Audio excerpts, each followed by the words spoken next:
grade 7, first introduced to drugs and drinking. I was in a relationship with a girl for a few years. Right as she went off to university, she broke up with me. Wake up in the morning, get high, come home from school, get high. Therefore, because pain happened, there must not be a God. Therefore, all of Christianity must be complete delusion. 여러분은 어떻게 예수님을 만나셨나요? 오늘은 무신론자였다가 예수님을 만나 변화된 네이선 페니 목사님의 이야기를 소개합니다. 이 간증을 통해 여러분의 삶에도 뜨거운 하나님의 역사가 임하길 기도합니다. You actually said Christianity was a delusion and a plague upon humanity. Talk to us about that. What was your life like before you met Christ? I grew up going to church really a handful of times. And that was kind of my whole experience of church. So it wasn't a particularly relevant part of my life. But I did believe that there was a God. Yeah. And the Bible teaches that we all have eternity in our hearts, right? So I had a sense that there was a God. I didn't know what that meant. And my grandparents bought me this little framed picture that I ended up putting up on the wall when I was very young. And it said, "With God, all things are possible." So that was kind of my framework for God. God was this God who existed and he could do anything. Yeah.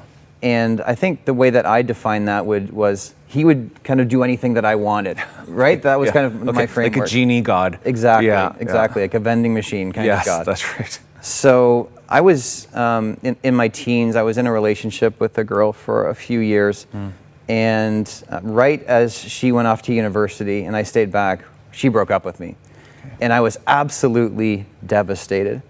And in my grief, in my pain, and this is, at that point, the most pain I'd ever experienced. I remember looking at that sign on the wall that said, "With God, all things are possible," and I actually audibly said, "We're done." Wow. And I took that off the wall, and that was the moment where I then decided I was an atheist. Because if there was a God, how could he have possibly allowed this to happen in my life? Yeah, why would he cause suffering? Why would he cause pain? Exactly. Yeah, if all things were possible through him. Exactly. So there wasn't a lot of thought that went into it other than I don't want any part of a God that would allow this to take place in my life. I'm done.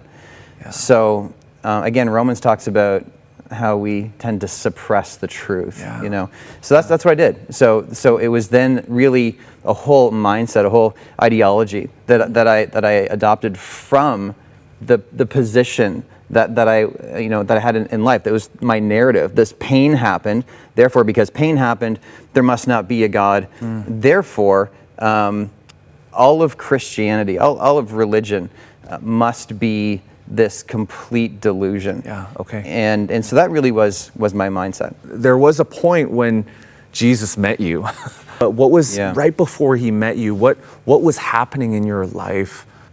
Early on, so we're talking grade 7. Yeah. That's when I was first introduced to drugs. Yeah. And drinking, and it didn't take long before this became a very important part of my life. So it went from going to school and doing drugs during break, during lunch, after school, maybe a couple times a week, to maybe every other day, to almost then every day. And that started as early as grade 7, grade 8. And then, believe it or not, into high school, things got even worse. And then into college, and then university, things got even worse. And so, really, what my life became was wake up in the morning, get high, try to sober up enough to function enough to go to class. Yeah. Come home from school, get high, try to sober up enough to go to work. And I worked as a bartender. And that whole environment was very much a party. So go to work and then drink and get high again and then hit repeat the next day. Yeah. So it was a constant pursuit of something that would maybe in a sense kind of put my pain on hold.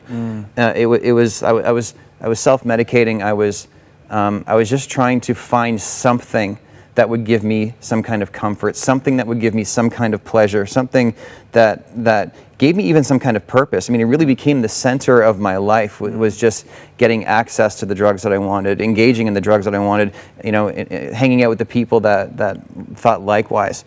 But there was absolute no joy. There was no peace.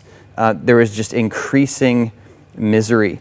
Yeah. And I can remember in my early 20s, I'm in grad school, again, just by the grace of God, somehow getting into grad school and functioning within grad school. But at the same time, I can remember being in my apartment, laying down like just on the floor in such a depressed state, and just I have nothing to live for. And I can remember just laying there in absolute despair with no answers, and nothing. And it was then that everything started to change. But then you met Jesus. Yes. Yeah. Talk to us about that. Yes. So we all have a story, right? Yeah. We all have a story. So in this bar and where I worked, I met this girl. So she was working in the kitchen. She decided she wanted to come out and work on the bar. So I ended up training her. Her father's a pastor. And she had left the church. She had turned her back on faith. And just ran headlong into the world. And so she was looking for the guy who was least like her father, and she found him. I'm that guy.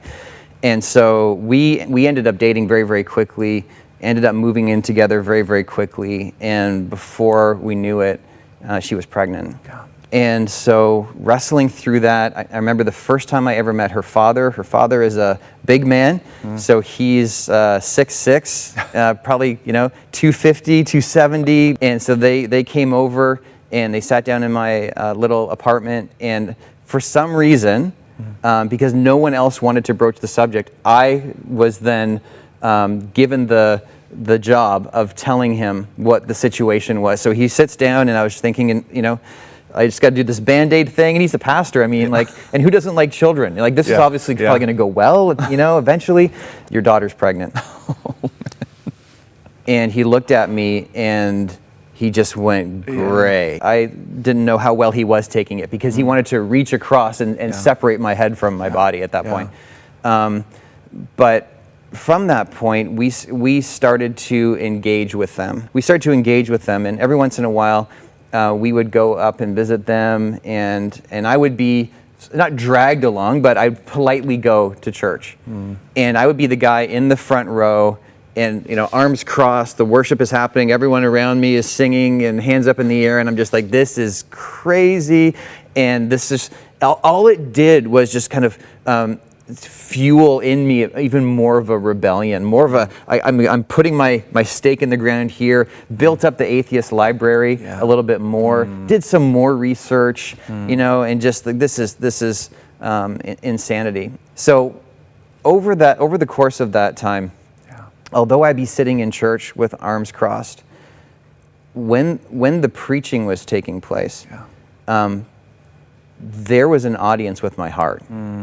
And that's the opposite of what I wanted, but I was listening, and something was going on. And as I got to know my father-in-law, my wife and I got married. As I got to know my father-in-law, I got to see that he's a normal person. He's not what I thought a Christian was. Yeah. And one day, he handed me this book called Mere Christianity by C.S. Lewis. Yeah, I love that. And because he had established enough of a relationship with me, like he had built a relational bridge into my life, and then he brought the gospel over it. Yeah. He handed me this book, and I had no intention of reading it, but I took it. And I said, "Oh, thank you," politely took it. And then it sat on my night table for months and months and months. And then one night, I couldn't sleep. Yeah. And it was about 11:30, opened my eyes, saw this book sitting there, and I thought, oh, what's the harm in opening it up, And so I opened it up, I started reading it, and I was instantly engaged. And I got about halfway through this book, and the scales fell off my eyes, and I became absolutely convinced in a moment that Jesus Christ is exactly who he says he is. And in that moment, all I knew is that I know nothing. I know that Jesus is Lord. I know that I'm a sinner. Other than that, I don't know anything. I got out of my bed, it's about 3:30 in the morning, went into my bathroom, fell down on the floor, and gave my life to Jesus Christ. Asked him to forgive me for my sins. Wow.